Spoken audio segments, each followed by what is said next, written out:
Olá! Hoje a gente vai mergulhar numa pesquisa bem específica lá do Ceará. O tema é a relação entre saúde mental, sabe? Estresse, ansiedade, depressão, até ideação suicida e o envolvimento com o espiritismo, especialmente, né, durante um período super difícil que foi a pandemia de Covid-19. Exato. A fonte é um estudo transversal, tipo uma foto do momento, com 848 moradores do Ceará. Eles queriam ver a prevalência desses problemas de saúde mental em pessoas com algum nível de engajamento espírita, o tal do NEE. Esse NE mede basicamente quão envolvida a pessoa está, né?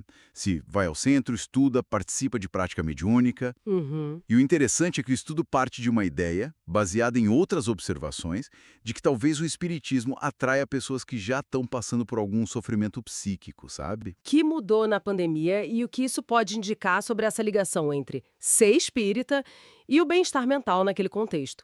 Vamos direto aos números, então? E olha, já começa com um sinal de alerta. Quase um terço do pessoal relatou níveis altos de estresse, tipo 29,1%. Ansiedade, 29,5%. Depressão, 30,6%. É bastante coisa. Bastante. E tem um ponto que chama muita atenção, que você mencionou, o risco de suicídio. Pois é. A maioria, 63,4%, estava no nível que eles chamam de irregular.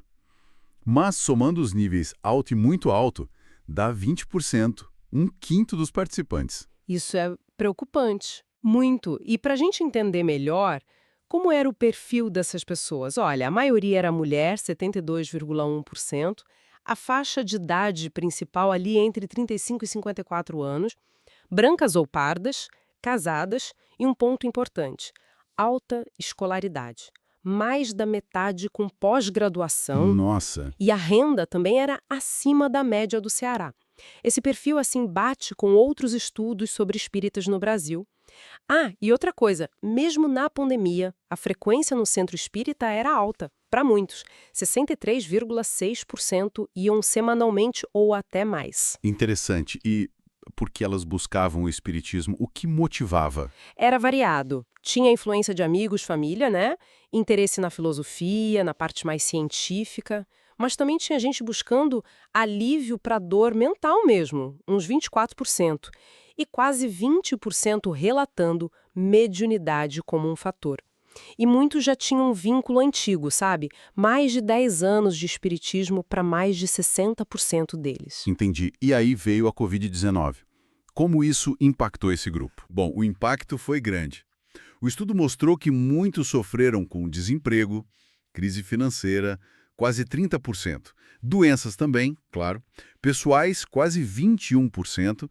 E de familiares, quase 36%. E a pandemia parece ter piorado outras dores, sabe? Luto intenso, para 38%, aumento no uso problemático de álcool ou tabaco para mais da metade, 58%, e até de drogas ilícitas, 44%, o que é bem alarmante na violência auto-infligida, 56%. Meu Deus, pesado.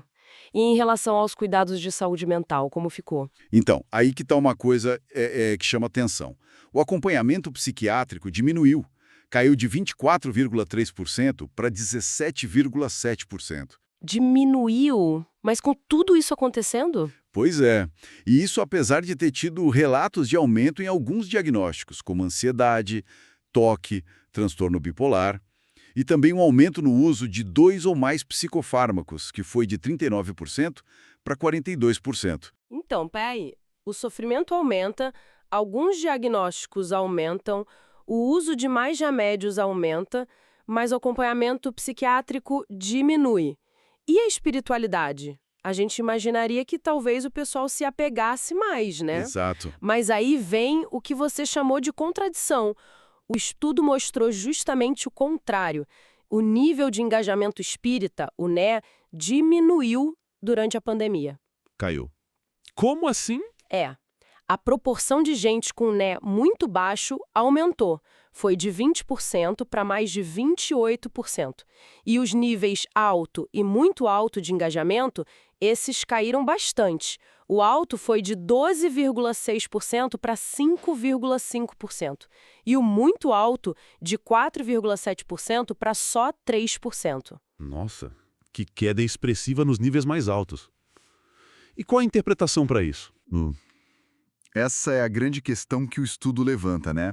Os autores sugerem uma ligação entre essa queda no engajamento espírita, a piora geral da saúde mental que a gente viu nos dados e essa redução no acesso ao cuidado psiquiátrico.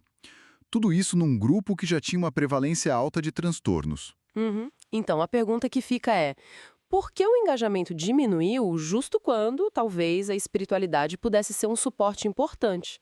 O estudo levanta a hipótese do fechamento dos centros, né? O medo de se contaminar faz sentido com a pandemia. Pode ser, mas eles mesmos ressaltam que precisa de mais pesquisa.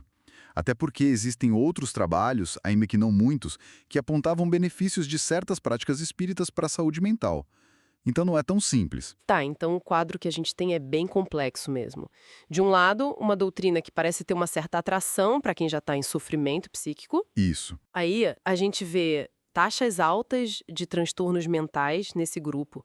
Vem a pandemia, intensifica o sofrimento, limita o acesso ao tratamento formal. Exato. E no meio disso tudo, de forma meio paradoxal, o envolvimento com essa mesma doutrina diminui, justo no período de maior necessidade aparente. É isso. É exatamente esse o paradoxo que o estudo aponta.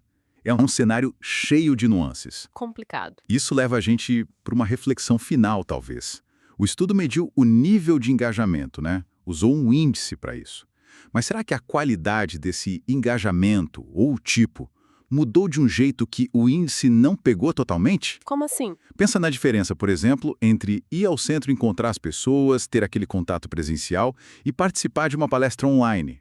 Ou talvez focar mais no estudo individual em casa, em vez da prática mediúnica ou do trabalho de caridade no centro. Ah, entendi. A forma de se engajar mudou por causa da pandemia. Pode ter mudado.